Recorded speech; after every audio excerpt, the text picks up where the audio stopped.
ป่าหินมหาวิทยาลัยเชียงใหม่ในคลื่น FM 104.50 เมกะเฮิรตซ์วันนี้เสียงธรรมพระธรรมจาริกวัดสลีโสดาพระอารามหลวงอาตมาภาพท่านพระครูปัญญาสังฆการพระธรรมจาริกผู้ช่วยเจ้าอาวาสวัดสลีโสดาพระอารามหลวงได้พบกับบรรดาสาธุชนก็ออกไม่ออกศรัทธาเมื่อค่ำยามเย็นในวันนี้วันอังคารที่27 เมษายนพระพุทธศักราช2564ช่วงนี้อากาศทางวัดสลีโสดาก็มืดครึ้มมีน้ำฟ้าสายฝนไว้ปลายมาเล็กน้อยๆแต่ก็บันนักบันหนาตัวใดแต่ก็มีลมเย็นลมหนาวตีนดอยสุเทพขึ้นไปทางบนดอยสุเทพก็จะเย็นกว่านี้ก็มีบรรยากาศที่ชุ่มที่เย็นขึ้นมาแต่หลายที่หลายแห่งก็เกิดเป็นวาตภัยลมพัดต้นไม้หักโค่นอาคารสถานที่เสียหายอันนี้ก็ให้กำลังใจครับท่านที่ได้ประสบวาตภัยหลายที่หลายแห่งตัวในวันนี้ก็จะได้นำมหามุลศรัทธาทั้งหลายได้เข้ารับสดับพระธรรมเทศนาเพื่อให้เป็นมังคละเป็นมงคลในช่วงที่เราได้อยู่รักษาความปลอดภัยในการแพร่ระบาดของโรคโคโรนา19ที่มาเยือนในระลอกที่3ก็ถือว่าเราได้อยู่วัดอยู่บ้านได้ปั้มเพ็งได้จำศีลอยู่บ้านอยู่จองอยู่หออยู่เฮือนได้มีครูบาสังฆะได้นำธรรมะมาปันมาฝากก็ได้เป็นมงคลถึงแม้ว่าบ่ได้เข้าวัดเข้าวาก็สามารถได้รับธรรมะทางสถานีวิทยุโดยเฉพาะคลื่นพระพุทธศาสนา FM 104.50 เมกะเฮิรตซ์วัดฝ่ายหินมหาวิทยาลัยเชียงใหม่เป็นแม่ข่ายส่งสัญญาณไปหลายที่หลายแห่งพอออกไม่ออกศรัทธาก็ได้รับฟังวันนี้เมื่อค่ำยามเย็นนี้ก็จะได้นำพระราชธรรมเทศนามาแสดงเป็นธรรมจาตา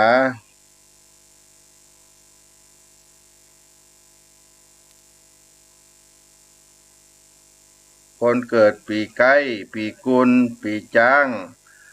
เอามาเป็นมังคละให้ท่านทั้งหลายได้รับพระธรรมเทศนาเป็นชาดกธรรมวรรณกรรมพื้นบ้านล้านนาที่ได้รจนาแต่งไว้ก่อนที่จะได้เข้ารับธรรมะก็จะมีสุภาษิตล้านนาเอามาฝากปันพี่น้องท่านทั้งหลายในเมื่อค่ำยามเย็นในวันนี้สุภาษิตในบทที่ว่ากินข้าวอย่าลืมเฟืองกินเมืองอย่าลืมไพร่กินข้าวอย่าลืมเฟืองกินเมืองอย่าลืมไพร่ความหมายความว่าได้ดีแล้วอย่าลืมผู้สนับสนุนได้กินข้าวอย่าลืมฟังข้าวได้ครองเมืองก็อย่าลืมไพร่ในสุภาษิตบทนี้ท่านอาจารย์สนั่นธรรมธิสำนักส่งเสริมศิลปวัฒนธรรมมหาวิทยาลัยเชียงใหม่ได้กรไกเป็นสำนวนคร่าวไว้ว่าหลอนกินข้าวแล้วเจ้าแก้วแก่นตาอย่าได้ลืมนาต่อเฟืองต้นข้าว นั่งแต้นคำเหลืองกินเมืองเป็นเจ้าอย่าลืมเหล่าไตไผ่น้อยเจ้าได้ใจหวานใจบานชื่นจ้อยโผดผายไผ่น้อยตัวไปมีความสุขมีสุขล้อมสุขทุกเบาใจไกลเจ้าบ่ลืมไตไตก็รักเจ้าในความหมายของข้าวนี้ได้กินข้าวแล้วอย่าลืมต้องนาและสั่งข้าวหรือได้นั่งบัลลังก์นั่งเต้นคำเหลืองกินเมืองของเมืองอย่าได้ลืมเหล่าไพร่ไตมีสุขร่วมสุขมีทุกข์ก็บ่ได้ละทิ้งห่างไกลเจ้าบ่ลืมไตไตก็รักเจ้าเช่นเดียวกันได้ดีแล้วอย่าลืมพูดนี่ได้ให้การสนับสนุนแก่เฮาก็เป็นสุภาษิตล้านนามาฝากมาปันพี่น้องศรัทธาสาธุชนในเมื่อค่ำยามเย็นในวันนี้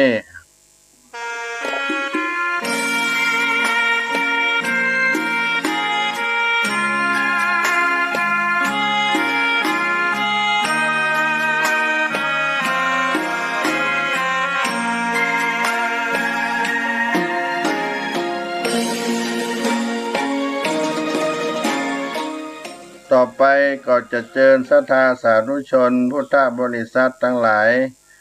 ได้เข้าเฝ้าองค์สมเด็จพระสัมมาสัมพุทธเจ้ารับฟังพระราชธรรมเทศนาในเมื่อค่ำยามเย็นในวันนี้ก่อนที่จะได้รับ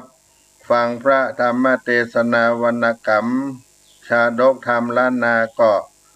ได้ไหว้พระเจ้าเพื่อปูชาคุณพระรัตนตรัยก่อนน้ออะระหังสัมมาสัมพุทโธภะคะวา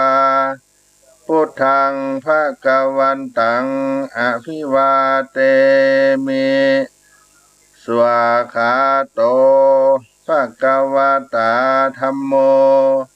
ธัมมังนามัสสามิสุปฏิปันโนภะคะวะโตสาวกสังโฆสังฆังนะมามิหันธรรมยังพุทธัสสะภะคะวะโตปุพพาคณมะการังกโรมาเสนะโมตัสสะภะคะวะโตอะระหะโตสัมมาสัมพุทธัสสะนะโมตัสสะภะคะวะโตอะระหะโตสัมมาสัมพุทธัสสะนะโมตัสสะภะคะวะโตอะระหะโตสัมมาสัมพุทธัสสะ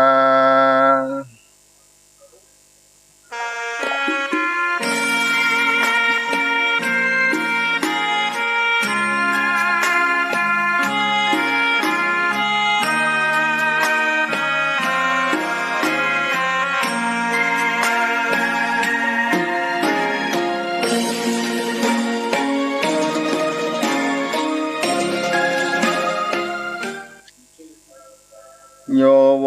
อนันตมยาธัมโมจะวินโยจะเตสิโตปัญญโต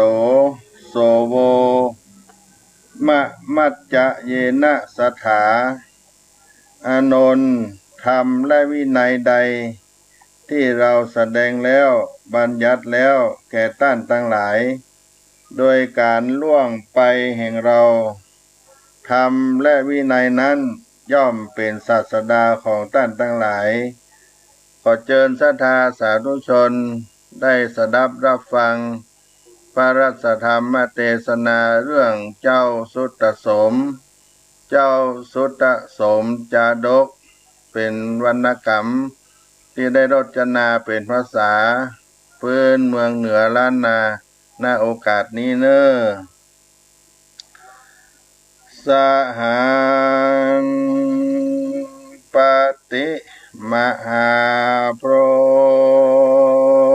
หมโต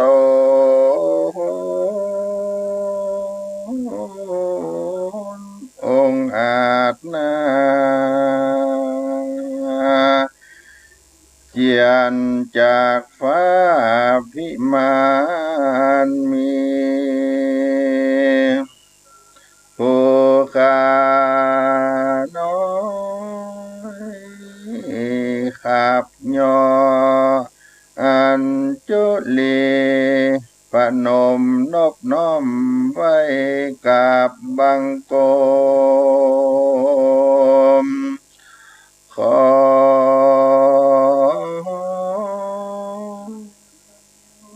ลูกศิษย์ประโกฏดมตนจนแจ้งจิตอันเขียนขีดไว้ใส่ลานคำก้อยแก่ไขตามยังรัศธรรมอันลำเลิศแล้วแห่งพระนอกแก้วติโลกาจารย์ตามดังพระพุทธังสัพพัญโญเจ้าหักเท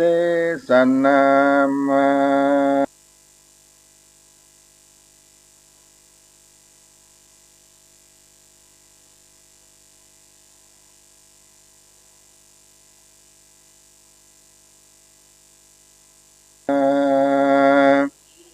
ธรรมา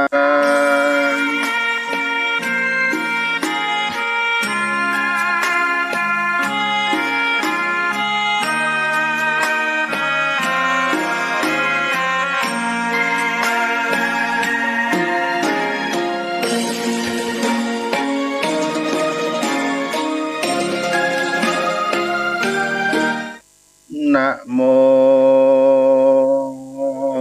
ตัสสะภะคะวะโตอะระหะโตสัมมาสัมพุทธัสสะอามันตะญิตาทะราจานันติอิตังสัทธาเจตวันเนวิหารันโตเนคขัมมะปาระมิงอาราภะกะเตสิสาทโวดุราสะปุริสาตั้งหลาย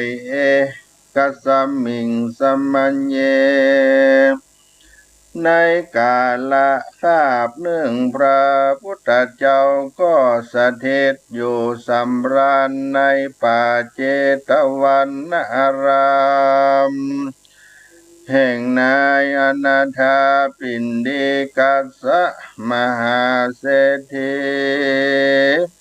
เองกาติวะสังยังมีในวันหนึ่งภิกขุต่างหลา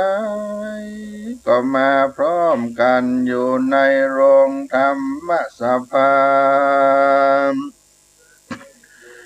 ก็เจียนจาซึ่งกันไปมา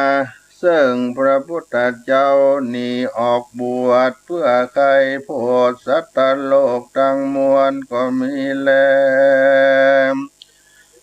ในกาลยามนั้นพระพุทธเจ้าอยู่ใน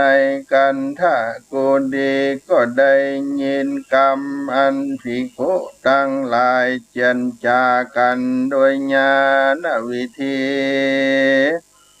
จึงเสด็จมาสู่โรงธรรมแล้วก็ถามซึ่งเจ้าภิกขุทั้งหลายว่าภิกขเวดุราภิกขุทั้งหลายท่านเจียนจาซึ่งกรรมมันใดจายามนั้นเจ้าภิกขุตนฉลาดก็ยกมืออภิวาทขับไว้ว่าพันเตข้าแต่พระพุทธเจ้าผู้ข้าตั้งหลายเจียนจาซึ่งถึงยังกรรมสันนิ เมื่อนั้นพระพุทธเจ้ากล่าวว่าภิกขเวโดลาภิกขุทั้งหลายกรรมันตันทั้งหลายเจียนจากันนั้นควรอัศจรรย์แต่หากบ่ถึงปริญโยสัมปุปเปปิหติตะกาเลปังเมื่อก่อนกุตถากันตาสังโปที่สมปานเพื่อปางเมื่อก่อนโกตาทางการตาสัมโปที่สมปานเพื่อใครโพดพุงสัตตโลกก็มีแล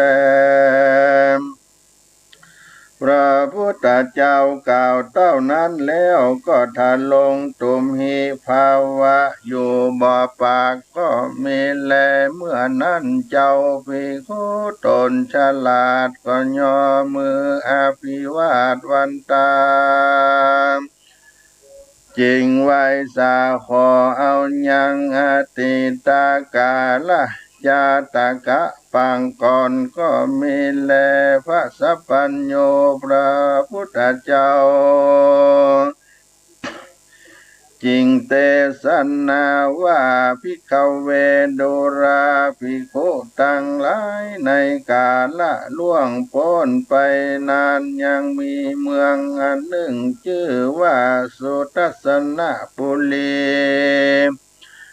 หากสมฤทธิอนุภาพมากนักส่วนพญาตนอยู่เสวยเมืองชื่อว่าพรหมทัตราชา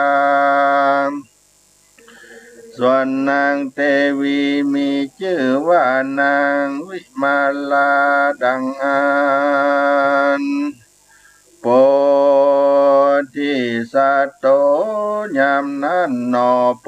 ธิสัตว์เจ้าก็จุติลงมาในกัปพะแห่งนางวิมาลาเทวีครบ10 เดือนควายมาเติงนางวิมาลาเทวีก็พาสูดได้ลูกชายอ่อนมีผิวพรรณวรรณะอันงามญาติกาต่างก็ชมชื่นยินดีกับลูกเต้าจริงใส่ชื่อเจ้ากุมารว่าสุตตสมและนากุมารน้อยก็รู้กองบาปกองบุญและโทษกันอายุจำเริญใหญ่ขึ้นมาได้12 ปีก็อำลาพิตามารดาเป็นเจ้าไปเรียนศาสตรศิลป์กับอาจารย์ปาโมกขเจ้าการเรียนจบแล้วก็อำลาคืนสู่เมืองตนพญาตนเป็นพ่อจิงหามายังสลีจันตเทวีผู้ฉลาดเฮออภิเษกกับลูกเต้าสุตตสมก็เฮออยู่เสวยจมเมืองสุตัสสะปุลีเต้าสุตตสมก็อยู่เสวยเมืองตามกองธรรมตัสสะ10 การอยู่มาบ่นานเท่าใดนางจันตาเทวีก็พาสูตรได้พุทธาชื่อว่าโสภานีอยู่บ่อนานแถมเล่านางเทวีก็พาสูตรลูกเจ้าทัดแถมมาคนหนึ่งชื่อว่าเจ้าโสมทัตกุมารก็มีแล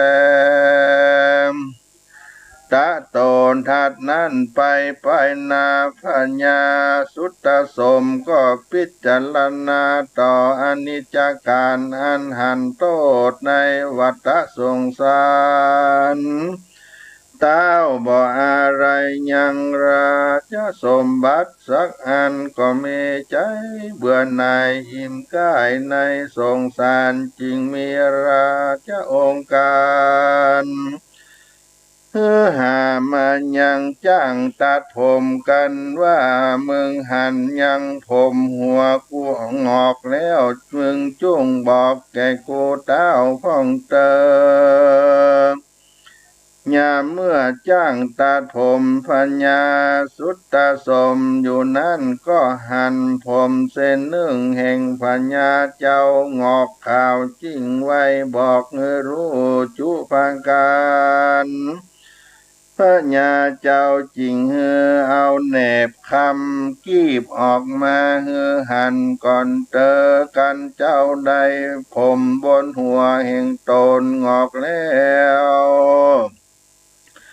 ก็คันนิงรอดถึงอนิจจการแห่งสงสารบ่มันเตี้ยงรู้ความเงียงชิบหายรู้ตายรู้เกิดบ่เป็นที่ผาเสดสักอันพระญาสุตตสมก็พิจารณาหันโทษในวัฏสงสารหลายภาคการต่างๆนานาว่ากูนี่นาถึงจะลาแก่แล้วบอกควรนั่งเต้นแก้วอยู่เสว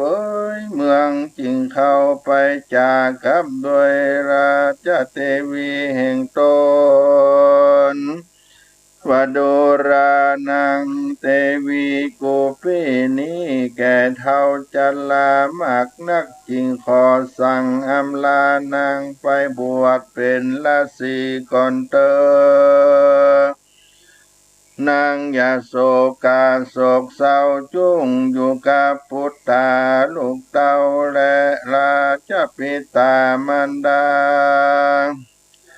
จันตาเทวีก็มีน้ำตาไหลออกมาจากเบ้านาไหลตกจิงร้องรำให้เววนไปมากล่าวห้ามสองสามตีส่วนว่าพญาสุตตสมเจ้าจริงลมเล่านางเทวีวโดลานางเทวีเฮยผู้ทะลงรูปงามดีสะอาดนางจุ้งอยู่บนผาศาสตร์กับลูกราทั้งสองส่วนกูปีนี้จักเข้าป่าไม้มาปานก่อนแล้วนางจันตาเทวีได้ยินอาจญาหลวงแล้วตีอกทะลวงดังอกจักแตกน้ำตาแผกฟังลมเมื่อนั้นเจ้าราชบุตรตนพี่หันแม่ร้องร่ำให้จริงเข้าไปถามว่าข้าแต่แม่เทวีเป็นเจ้า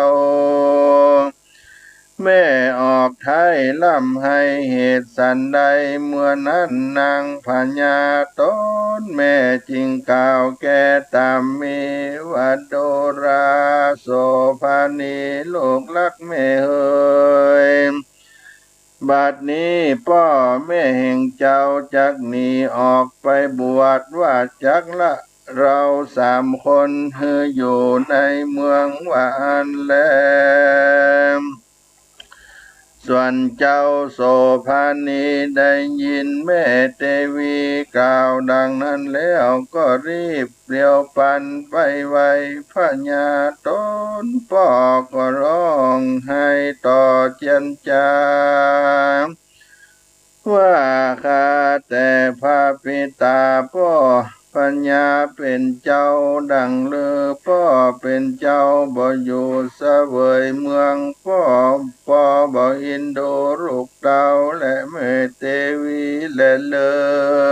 งในเมื่อเจ้าโสภานีกุมารร้องให้ต่อพ่อไทยพญาสุตตสมดังอันเบื้องบันเจ้าสมมาตัดกุมารผู้น้องทัดหันแม่และพี่อายร้องร่ำให้จริงละเครื่องเล่นเข้าไปหา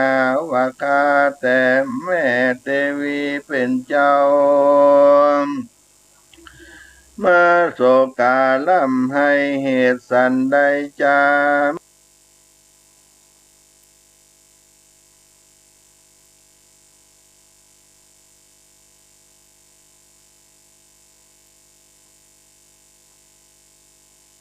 รักลูกเต่าตั้งสองจักละเมืองเข้าไปบวชคา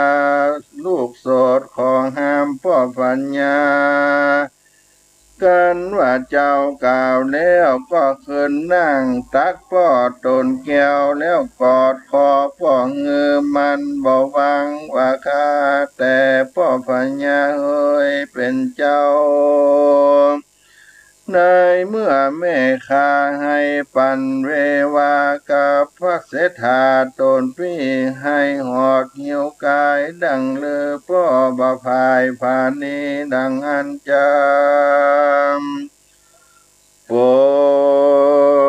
นที่สันโตเมื่อนั้นปัญญาสุตตสมจริงขันนิ่งในใจว่ากุมารผู้นี้มาเป็น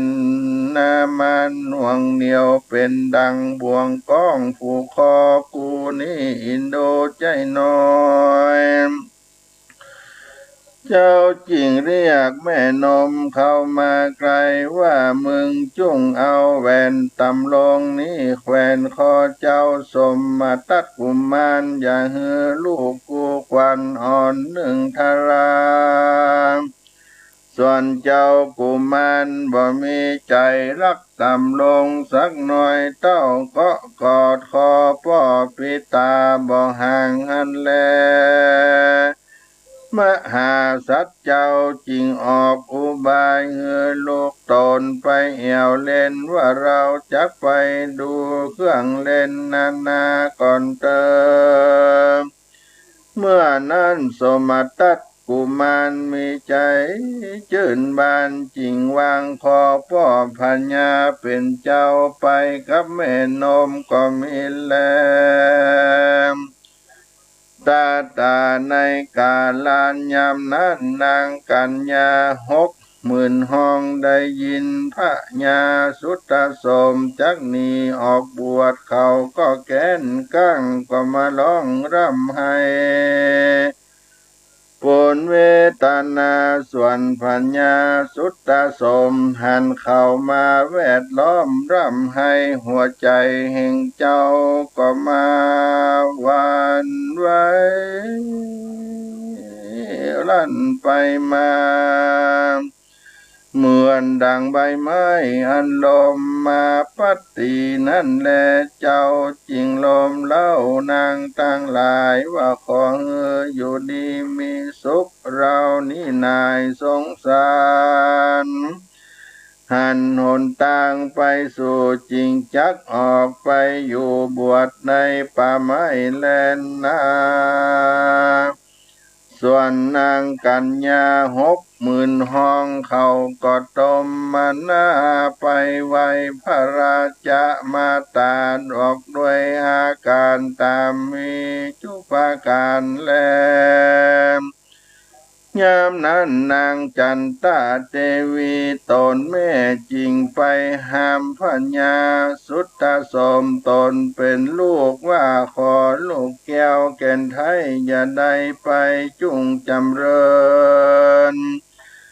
สลีเป็นพัญญาดีเสวยเมืองกูแม่วิงวอนขอใจดังเลือจากละตุคาหนีไปไกลดังเลือบ่อะไรพ่อแม่เจ้าดังเลือบ่อะไรนางเตวีน้องเนาดังเลือบ่อะไรลูกเต่าทั้งสององค์ดังเลือจักไปอยู่ป่าไม้โดยตนเองเดียวบัดนี้กูแม่ก็จะลาแก่เท่ารวยแรงนางพญาตนเป็นแม่ก็ร้องร่ำให้แผ่ไปมาบ่อาจจักต่ำลงตนอยู่ได้เจ้าแม่ไทยก็สยบตายไป โดยอะไรลูกเต้าจักหนีไปบวชกันเต้าไทยได้สติจื่นตื่นขึ้นมานางเต้าก็กล่าวกันถามว่าโดลาลูกรักเก่นแก้วแม่ใส่ใจแม่ห้ามแล้วก็ว่าจักไปขอจุงอะไรในพ่อแม่สองเท่าโลกเป็นเจ้าอย่าไปเดลาในกาละยามนั้นพญาพรหมทัตตนเป็นพ่อจริงออกมากล่าวห้ามพญาสุตตสมลูกเต้าว่าโดราใส่ใจเฮยพ่อผู้นี้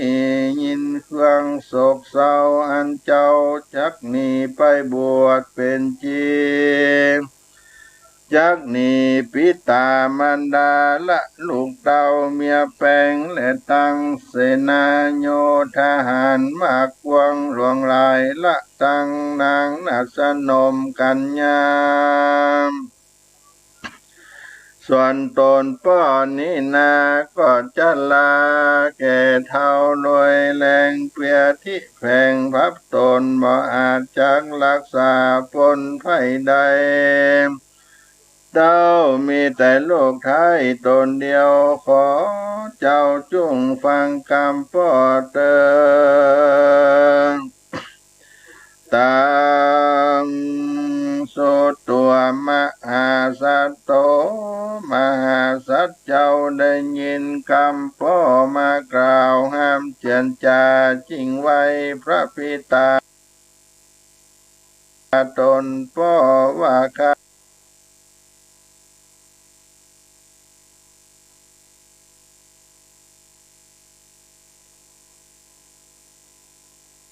แต่พ่อปัญญาเป็นเจ้าบ่ใจข้าลูกบ่รักพระปิตามารดาและเมียแปลงลูกเต้าข้านี้รักพงไพเสนาจุคนข้านี้หันโตดในวัฏสงสารมีใจอิ่มนายกายจังในโลกสงสารจิ้งขออำลาไปบวชสังพนวดเป็นจีอยู่ในพนาป่าไม้แล้วพญาสุตตสมก็สั่งอำลาเสนามาตว่าเฮอสู่เจ้าจุงรักษาเมืองในนอกผมกูก็งอกแล้วถึงวัยญะการแก่เท่าอยากไปบวชเป็นเจ้าเป็นจีก่อนและนาโดราเจ้าเราเอ่ยมวลมากเงินคำ10,000แสนแม้นจังยืนยอถวายว่ามึงอย่ารีบตายและรีบเท่าจุ่งยืนเตี้ยงเต้าตีคาส่วนว่าจาราทำตัวยากาหยาบอันเครื่องคาบเต็กปองไผ่บ่อาจปองหบแปเตี้ยงจักตายแต่บ่สงสัยอันว่าโหนตัง2 เส้นไผ่บ่อาจเว้นนี่ไกลยิ่งใจได้ได้กระทำบาปได้ไปตั้งหลายลาดอเวจีคนใดกระทำดีบุญกว้างปั้มเป่งสร้างกุศลกรรมจำศีลฟังธรรมวิเศษอันพระหักเตสนาหมายกดไว้เงือคนลุ่มไตยิงใจผู้ใดจำศีล5ก็จักได้เกิดจันฟ้า6 สวรรค์ตั้ง2 อันเกิดตั้งบนและตั้งบาปเพียวไว้ลาบเพียงงามกวนปดีไปตามโดยฤทธิ์บัดนี้เราจักฟีกอำลาตันตั้งหลายมวลหมู่จังเข้าสู่ป่าไม้บวชเป็นลัทธิจงเอากันอยู่สดสดีเนอเจ้าพ่ออย่าร้องให้ลอดที่อก ละกรรมทุกข์และเสียใจจะใจจุ่งยืนจุ่งจื่นใดใจมาเติ้นเนิมการว่าเต้าตนแก้วสุตตาสมกล่าวแล้วก็เฮือปงเกตแก้วยังผมยังหัวแล้วก็เฮือหามันยังอัฏฐปริคานอันย่อมฝาดมาทะลงแล้วถือเอาวีและน้ำเต้าตั้งไม้เต้าและขจมตั้งข้าเจ้าและขอและเกี่ยวลูกไม้ครอบเครื่องใจแห่งราศีจีไพรปริขานในมีพร้อมแล้วก็กรากาดแก้วลงจากภาษาทหอคำหนีออกจากเมืองกว้างนครใจก็หนีไปโดยตนเดียวเข้าสู่พระนาไพรเกวปากวนหวังว่าจะเป็นที่เสพสร้างกัตตมปาลมีบวชเป็นฤาษีในป่าก็มีและนายามนั้นพงเสนามาศและนางราชเทวีกับลูกเต่ารักราชทั้งสองก็จวนกันหนีไปตามพัญญาสุตตโสมก็ปากันออกบวชเป็นฤาษีจุคนก็มีและนางโปนที่สันโตนว่ามหาสัจเจ้าสุตตโสมก็บวชเป็นฤาษีอยู่ในอาวาสป่าหิมพานต์จำเริญพรหมวิหารทั้งสี่รู้ทวนทีกองภาวนาจำเริญเมตตาบ่ฮือขาดกระทำเปลี่ยนมากกวังก็ได้ปฐมฌานวิตากวิจารภาวนาหมายมีวิสุขากัญญะขึ้นถึงอุเปกขาปาลมิญาณก็ได้แล้วยังกุศลแก้วอภิญญาณโตติญะฌานและตติญะฌานเหมือนจักดำดินบินบนก็ได้ลัดมือเดียวก็อยู่สั่งสอนปฏิวานแห่งตนเพื่อเขาได้กระทำบุญเสพสร้างอย่าได้พมาทในการบุญเพื่อมีใจอ่อนน้อมภาวนา กระทำเปลี่ยนไปบ่ขาดก็มีแลสัทธาอิมังธัมมะเตสนังอะหะลิตัวพระพุทธเจ้าได้เทศนาธรรมดวงนี้แล้วก็จุ่มนุมมายังจาตกะอันนี้ว่าดังนี้อันว่านางวิมาลาเทวีอันเป็นแม่แห่งปัญญาสุตตโสมวนันเกิดหากมาได้สลีมหามายาเทวีในกาลบัดนี้แลนว่าปัญญาพรหมทัตราชา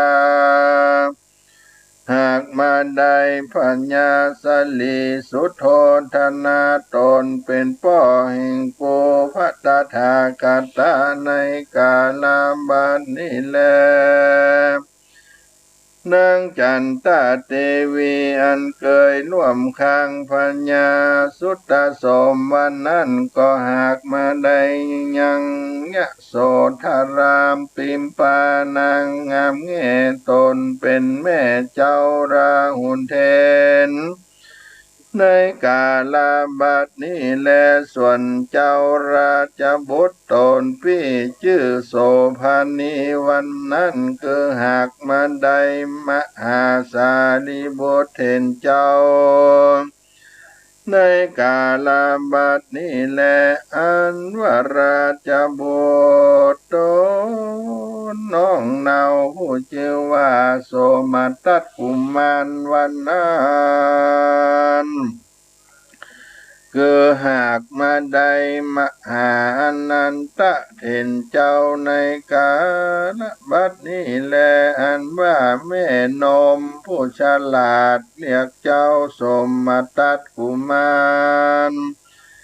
ราชบุตรวันนั้นหากมาได้นางพุทธกะเทลีบัดนี้แลกุตตะอามาตย์อันอยู่จักกองรักษาเต้าพญาวันนั้นก็หากมาได้มหาโมคคารณเถรบัดนี้แลญาอินตาพระญาอินตะวันนั้นก็หากมาได้อนุรุทธาเถรบัดนี้แลเสสาอันว่าโยธาตั้งหลายวันนั้นหากมาได้ปริสัตสี่จำพวกคือภิกขุภิกขุณีอุปาสกาอุปาสิกาทั้งหลายในกาลบัดนี้แลสุตตะสัมโม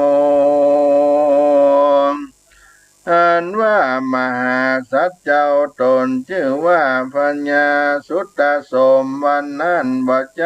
ปุกกันละผู้ใดเลยคือหากมาได้ตนกู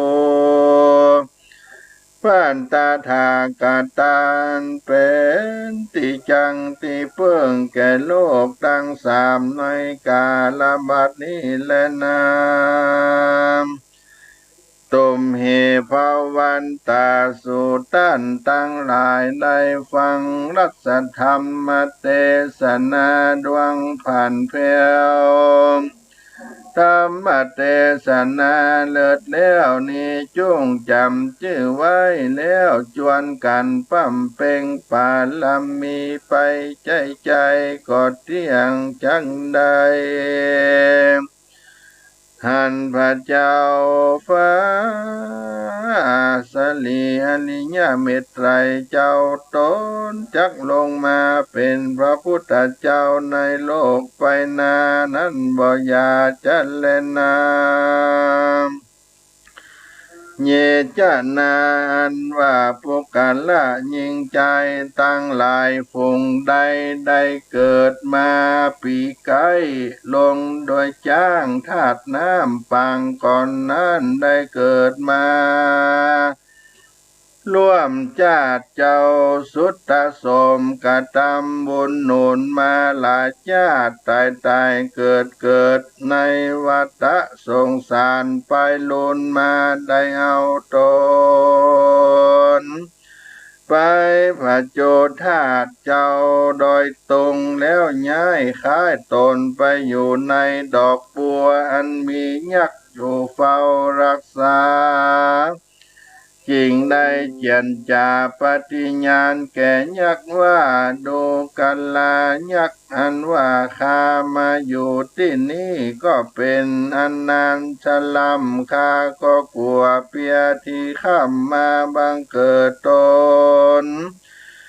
จึงขออำลาท่านไปเกิดในขับพากำเนิดแห่งข้ากุลคนตั้งหลายเมื่อไปลุนล้อนว่าภัยยะมาบังเกิดแก่ข้าดังอันข้าก็จากปูจาโดยเครื่องต่างๆนานาสู่จุงไปรับเอาเครื่องปูจาสักการะอันแล้วจุงนำไปเอาสู่จุงไปนำเอาเปียที่ภัยญาตั้งหลายไปกับตัวแห่งเจ้าเตอะว่าสันนี้แล้วจึงได้มาเกิดในข้าพระต้องแม่งตนก็ได้เกิดมาเป็นคนยิ่งใจตั้งหลายนี้จะเล่นนาอุตตมมาตานังยอดตานแห่งตนได้สร้างธรรมสุตตะสมเป็นธรรมจตา ได้สร้างโรงอาบน้ำเป็นตาลก็จังมีพละอานิสงส์กว้างขวางสมฤทธิจุปาการบ่ยาจันเลนามสุตตาสัมโมนิติโตขีญาณเตสนายังจาตกะอัญเจวาสุตตสมอันปัมเปงเนคขมาปาลมีก็บังกมสมเลสเดสาธุสาธุสาธุ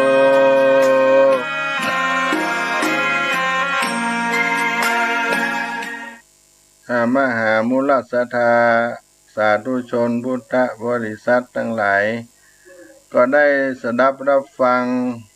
จาดกธรรมเรื่องเจ้าสุตตโสมมันเป็นธรรมจาตาที่ผู้เกิดปีไก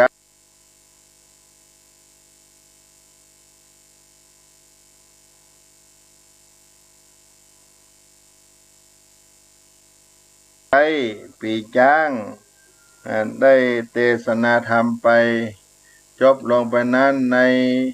จาตกะ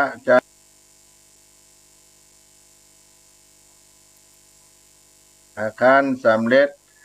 ศิลปะศาสตร์ศิลป์วิชาทั้งหลายก็กลับมาบ้านมาเมือง และก็มีคู่ครองจันตะเทวีมีมเหสีชื่อนางจันตาเทวีและก็ทรงมีพระโอรสด้วยกัน2 องค์คือโสภณีกับสมตัตต่อมาก็ได้กินเมืองนั่งเต้นคำเหลืองขึ้นของราชสมบัติแทนพระพ่อพิตาอยู่มาวันหนึ่งพระเจ้าสุตตโสมก็ช่างผู้ชำนาญในการตัดพระเกศาตัดผมเมื่อหั่นเส้นผมเกศาของพระองค์งอกเป็นสีขาวก็ทรงตกพระทัยว่าความชราแก่เฒ่าก็มาเกิดขึ้นกับตนแล้วพระองค์ก็จึงตัดสินใจออกบวชผนวดอยู่ในป่าต่อมามานานก็เมื่อได้เตรียมทุกอย่างแล้วพระองค์ก็เสด็จออกจากเมืองไปตามความมุ่งมั่นของตนได้บวชได้ผนวดเป็นฤาษีอยู่ในป่าส่วนว่าพ่อแม่พระพิตาพระมารดาและมเหสีพระโอรสรวมทั้งบ่าวไพร่ทั้งหลายเมื่อทราบความตั้งใจของเจ้าพญาสุตตโสมแล้วก็เกิดความศรัทธามีความประสงค์ที่จะออกบวชโดยก็ทำให้พญาอินตาต้องส่งวิสุกามเทวบุตรผู้ที่ได้ลงมาในละมิตเครื่องใจต่างๆนานาให้แก่เจ้าสุตตโสมไม้เต้ากันตีขอลีน้ำเต้าอันเป็นเครื่องเข้าอยู่ป่าอยู่ไพรซึ่งเป็นพระโพธิสัตว์พระพุทธเจ้าองค์หนึ่งที่ได้เทศนาทำไปนั้นก็เป็นเรื่องเจ้าสุตตโสมเป็นชาตาผู้เกิดปีไก่ปีจ้างหรือว่าคนภาคกลางว่าปีหมูในพรหมจาร์เปิ้นได้กล่าวไว้ว่าคนเกิดปีไก่ปีจ้างสิทธิกาลิยะท่านโหราจารย์ในอดีตการได้กล่าวต่อกันมาว่าจะยิงใดเกิดปีกุลปีจ้างปีไก่ธาตุน้ำชันสาเป็นมนุษย์ไม่ยิงมิ่งขวัญสถิตอยู่ก่อบัวหลวงและก่อบัวบกลักษณะการทำนายของคนเกิดปีกุลปีไก่สิริสิ่งที่เท้าซ้ายสิริสิ่งอยู่ที่ตีนซ้ายของพรหมพระหัตถ์พระฤหัสถ์เป็นปากเป็นคนเจรจามีเหตุผลคนเชื่อถือในกรรมอู้กรรมจ๋ามักจะมีคนมาขอกรรมปรึกษาหารือเป็นคนที่มีคนนับหน้าถือตามีบริวารมากกว้างหลวงหลายเศร้าเป็นใจเป็นคนกล้าหาญเข้มแข็งอดทน ชอบรับอาสาไผให้ช่วยสิ่งใดก็มักทำให้เป็นคนผูกใจเจ็บคนที่เคยทำเจ็บใจให้หรือทำความผิดหวังให้โกรธง่ายหายยากเจ็บแล้วมักจะจำแม่นยำมีพระอังการเป็นที่นั่งมีจิตใจที่เกี่ยวกับความฮักเป็นใจก็มักทำให้มีความฮักเป็นใจมักทำให้ครอบครัวและคนอื่นได้เดือดร้อนชอบยุ่งในยิงที่มีครอบครัวแล้วเป็นยิงก็จักมีป่าในที่ลับมีเสน่ห์มีความน่าฮักในตัวซกกับอาทิตย์เป็นมือมักทำการงานรวดเร็วทำสิ่งใดได้ทุกอย่างแต่จะเอาดีบ่ค่อยได้ก็มีนิสัยอดทนเข้มแข็งมหันต์แก่เหน็ดเหนื่อยชอบรับอาสาเจ้านายทำการทำงานประจบเจ้านายนั้นดีเป็นเลิศพระจันทร์ก็พูดเป็นตีนเป็นเท้ามีอารมณ์ฉุนเฉียวเป็นคนที่ทำอันหยังเดินเชี่ยงช้าเจ้าอารมณ์คุ้นคิดในเรื่องความฮักมากไปหน่อยหูจักเลือกคบคนหญิงในศักดิ์ศรีรักพวกรักฝูงนิยมแบ่งชั้นวรรณะผู้เกิด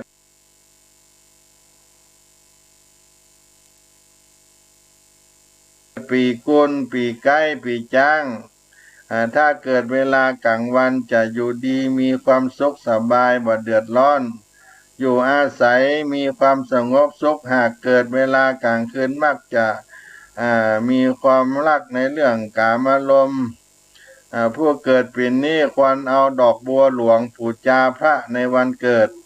เดือนเกิดหรือปีเกิดจึงจะดีมีโชคลาภเป็นสิริมงคลและตนตัวผู้เกิดปีไก่ปีกุลปีจ้างหรือว่าปีหมูนี้จุพระธาตุเจ้าดอยตุง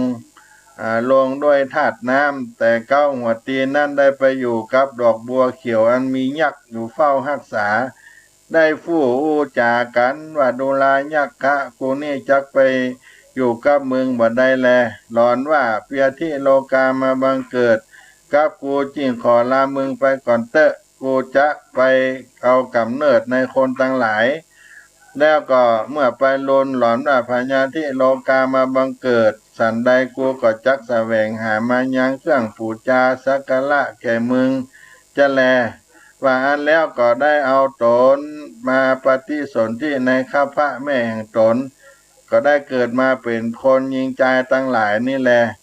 คนเกิดปีไก่ปีจ้างปีกุลปีหมูเนี่ยให้ได้สักการะบูชาพระธาตุเจ้าดอยตุงเป็นพระธาตุปีเกิดปิมพระธาตุชาคะปะปะเตนะศิลสาธาตุวังมหากรรมนานะมามิหังอาหังวันตามิตุระโตอาหังวันตามิธาตุโยและก็ได้สร้างธรรมสุตตสมเป็นธรรมจาตาเป็นตาลยอดตาลของคนเกิดปีไก่ปีกุลปีจ้างนี้ได้สร้างโรงหงอาบน้ำเป็นตาลก็มีพระอานิสงส์อันกว้างขวางสมฤทธีในชีวิตของตนนี่ก็เป็นธรรมจาตาผู้เกิดปีไก่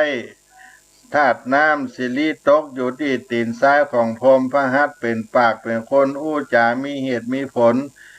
คนอื่นเขาเชื่อเขาถือในคำอู้คำจ่าปากเป็นเอกเนกเป็นโท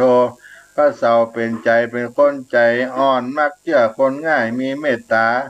มักจะพลาดท่าเสียคนอังการเป็นที่นั่งมักเป็นคนมากในเรื่องความฮักกามารมณ์ถ้าเป็นหญิงจะมีเสน่ห์นักจะมีสามีที่แก่เป็นไม้ซกกมาทิดเป็นมือทำการทำงานอย่างทุกสิ่งทุกอย่างรวดเร็วอาสาเจ้านายทำราชการดีจะได้ก้าวหน้าจันกับปวดเป็นตีนเป็นคนเจ้าอารมณ์มักโกรธง่ายหายเดียวเพื่อนฝูงรักชอบได้ร่วมกับเจ้าสุตตสมเป็นคนมีปัญญาดีมีสมบัติปอปานกลางเป็นผู้มีอายุยืนแลอันนี้เป็นผู้ที่เกิดจัตตาเจ้าสุตตสมหรือว่าสุตตสมหัวงอกเป็นพระธรรมเตชนา จาดกเอามาฝากปันพี่น้องศรัทธาในรายการเสียงธรรมพระธรรมจารีกวัดสลีโสดาวันนี้ เวลาก็หมดเวลาไปขอฝากปอนใจปันให้พี่น้องศรัทธาได้อยู่เย็นเป็นสุขกันทั่วหน้าก้อยปะก้อยพบกันในครั้งต่อไปจัตตาโลธรรมาวัฏันติ